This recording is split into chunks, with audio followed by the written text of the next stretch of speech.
Housing affordability has improved somewhat as mortgage rates have decreased now for 6 consecutive weeks.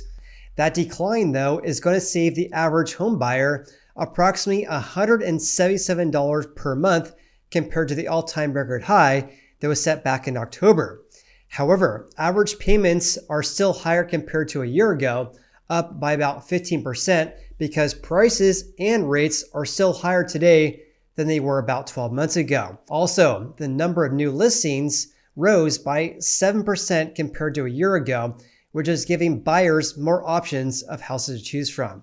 In today's video, I'll share all the details based on Redfin's latest housing market update. Thank you so much for joining me in today's video. Before we get started, if you guys want a real estate agent referral, whether you're looking to buy or sell a house in Florida, New York, California, or anywhere between, check out my new website, which is realestateteamfinder.com, or click on the link in the video description below. With that said, thank you so much for joining me in today's video, and let's begin. So here's the actual report from Redfin, just posted on December 7th, which is on Thursday. Prices are falling from a year ago in 4 Texas metros. So Austin, Texas, San Antonio, Houston, and Fort Worth are all down compared to 1 year ago. On top of that, Portland, Oregon also saw a decrease in their median sold price as well.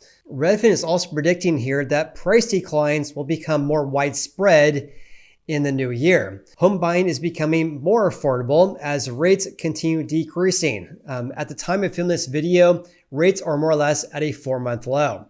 The median U.S. housing payment was $2,561 per month during the 4 weeks ended December 3rd. That's down $177 from the all-time record high that was set back in October. That's spurring action from sideline homebuyers and home sellers. I'll have some stats to share regarding that. They also say here that applications for home loans have increased by 15% compared to the 28-year low that was set back in November. That's based on data from the MBA. New listings are up by 7% year over year, the biggest increase on a year-over-year basis since August of 2021, and the number of homeowners contacting Redfin for help in selling their houses is up by double digits from 12 months ago. All right, let's first talk about home prices. And in today's video, when I'm talking about home prices, I mean the median sold price. This is for the 4 weeks ended December 3rd, and Redfin tracks approximately 400 plus US metros, and their data goes back to 2015. So on a national level, the median sold price actually increased to $364,166. That's a slight increase compared to the previous week and up by 4.1% year over year. As Redfin notes here, though, prices are up partly on a year-over-year basis because home prices were falling much more fast at this time last year due to the sharp rise in rates we saw in 2022. Now here's a look at the median sold price over the past 4 years here. The line above here in blue is this year. The black line is last year. The orange line right here is 2021, and here's 2020. So the median sold price right now is up by 4% year over year. This is much different compared to the spring months as well as the early summer months this year when the median sold price was down compared to 2022. But ever since really July, that got reversed because prices were decreasing much faster, especially during the late summer months compared to this year. And by the way, I really wish I could show 2019's numbers, but Redfin's data center only goes back to 2020. Let's actually just exclude 2020 and 2021 because those years are really anomalies due to all the things that happened during those years. In any case, you can see here that prices increased very, very slightly compared to the previous week. And yes, we're still up by about 4% year over year. We're not experiencing this sharp pullback in prices this year like we saw last year. That's one of the main reasons why prices are still up on a year-over-year basis. Let's also have a look at how each of the cities in the US fared as well, because Redfin tracks approximately 50 of the most populous US metros. So the metros that increased the most compared to 12 months ago was Anaheim, California, up by a whopping 18.6%. I haven't seen a year-over-year increase that big in quite some time. That's a very big increase. On top of that, the top 5 markets are all up by more than 10% as well. Number 2 spot is in Fort Lauderdale, Florida, up by 12%. Then we have Newark, New Jersey, New Brunswick, New Jersey, and San Diego, California, up by 10.3%. What's also pretty remarkable, just kind of taking a step back here, Anaheim, California, and San Diego, their median sold price is around $1 million. So a giant increase of 18.6% is pretty astonishing, given the fact that prices there are still much, much higher compared to these other metros right here. So those are the biggest increases. Here are the biggest losers here. Austin, Texas, declining by 9.6%, leading the nation by far. Look at number 2 spot, down by 2.1% in San Antonio. Then we have Houston, Portland, and Fort Worth, Texas. So basically 4 out of the top 5 markets that are experiencing the biggest decreases are located in Texas. Here's also a snapshot looking at the average monthly housing payment of would-be homebuyers. They actually look at the weekly rate according to Freddie Mac 1 week ago, as well as the median asking price 1 week ago as well. So when accounting for all that, the housing payment or average monthly housing payments has increased by 14.6% from 1 year ago. But has decreased from the all-time record highs we saw back in October. And of course, back in October, we had 23-year highs for rates. So because rates have decreased approximately 1 percentage point, or about 1%, that's one reason why, one of the main reasons why your average monthly housing payments have been decreasing. Having said that, it's still higher compared to 2020 and 2021 as well. So for example, 2020, your average payment there was approximately $1,400 per month. Now it's a whopping $2,561 per month. So it's great to see that, or I should say, if you're a home buyer, it's great to see that your average monthly housing payments have been decreasing due to the drop in rates. But again, we're not seeing this sharp decrease in prices though.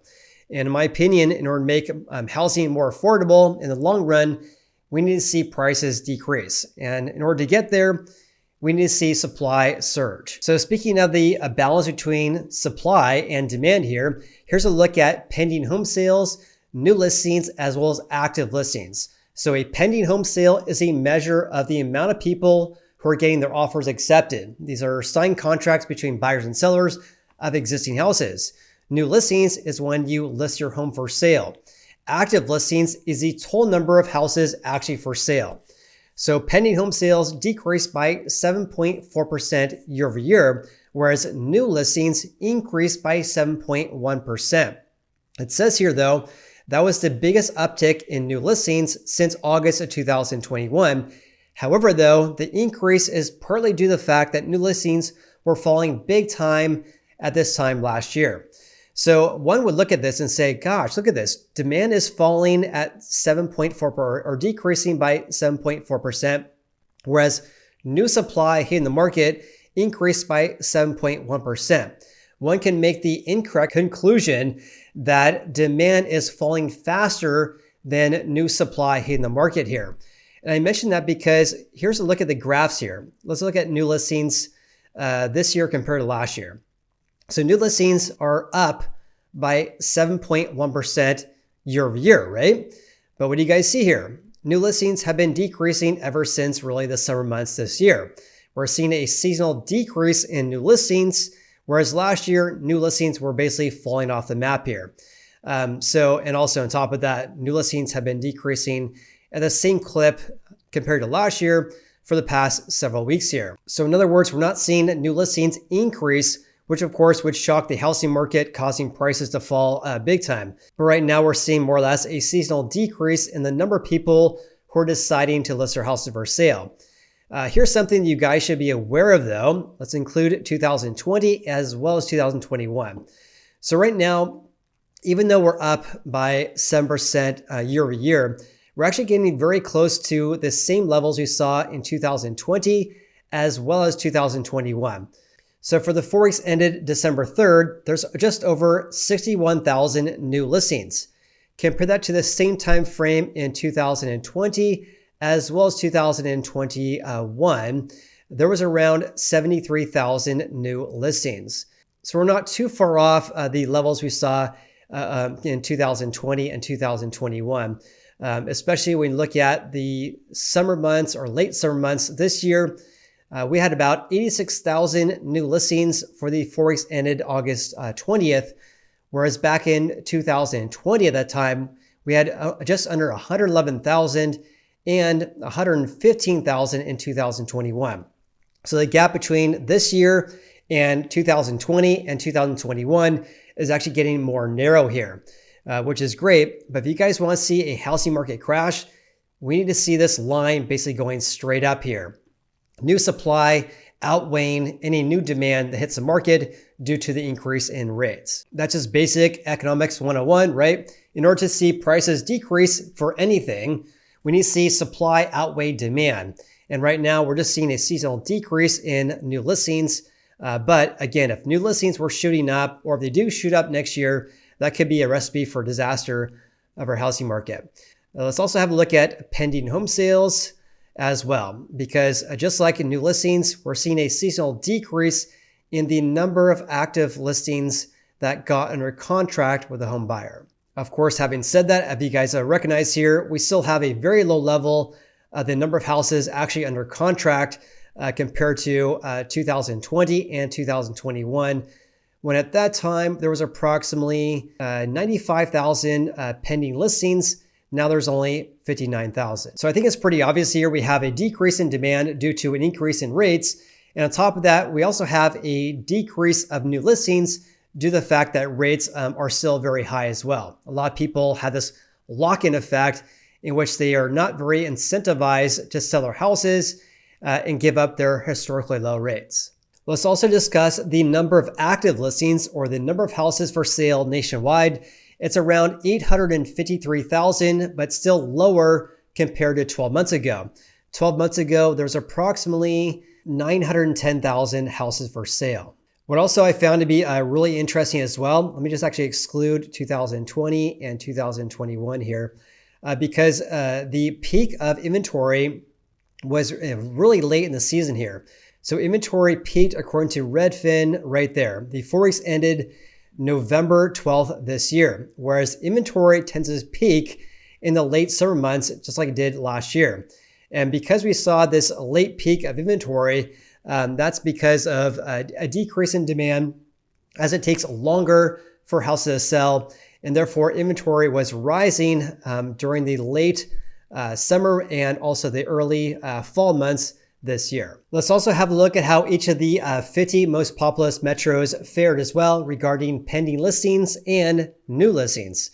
So pending home sales increased the most in San Jose, California, up by 7.3%. Then we had Austin, Texas, Milwaukee, Fort Worth, Texas, and Los Angeles. The biggest decreases were actually in Cleveland, Ohio, Cincinnati, Ohio, New York, Providence, Rhode Island, and Boston, Massachusetts. New listings increased the most in Florida, Orlando, Florida, I should say, up by 27.6%. Then we had Phoenix, West Palm Beach, Florida, Vegas, and Miami. Pretty interesting to see that 3 of these top 5 markets here with the biggest increases in the number of new listings were actually located in Florida. In contrast, the biggest decreases of new listings were actually in Cleveland, Ohio, Atlanta, San Francisco, Oakland, and Boston. Let's also discuss the month supply right now, because that is at 4.1 months. That is really the highest levels we've had going back to mid-February this year. Pretty crazy here. Basically on par with last year's levels though, but much higher compared to 2020, which is in gray there, and as well as 2021. This is also much higher compared to the lows we had back in more or less April and May of 2022, when the month supply was just under 2 months. Now it's at 4.1 months. In regards to how fast or how slow houses are selling, here's a look at that right here. So days in the market's at 35 days. This means it's taking about 3 days faster to sell a house compared to the same time frame 1 year ago. 1 year ago, days in the market was around 38 days. Now it's at 35 days. roughly on par with what we saw back in 2020, but still selling slower compared to 2021, when at that time, days in the market was approximately 31 days. Now here's something that's pretty wild that really caught my attention. Here's a look at the number of listings that have reduced their asking price. So the share of price drops is at 5.5% according to Redfin. But look at this, back in early November, that share was around 6%. Now has dropped to about 5.5%. As you guys can see here, we did see a seasonal decrease though, because the same thing happened last year. And looking back in 2020 and 2021, the number of price drops tend to decrease in the fall and winter months. One of the reasons for this could be due to the fact that active listings tend to decrease in the winter months, especially in November and December, which of course means there's less competition for your house if you're trying to sell it. And therefore, home sellers on average may not have to reduce their asking price as much compared to the summer months, for example. And lastly, let's have a look at the average sale price to final list price ratio. That ratio is at 98.7%. This means over the past 1 month or 4 weeks, houses that did sell sold for 1.3% below the seller's final list price. This is still higher compared to last year, when at that time the ratio was just under 99 or 98.5%. Now it's at 98.7%. Much lower compared to 2021 though.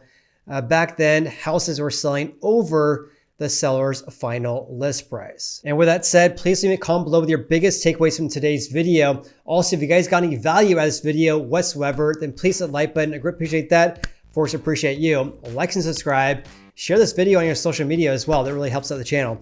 I appreciate you. Have an awesome day. We'll see you in the next video.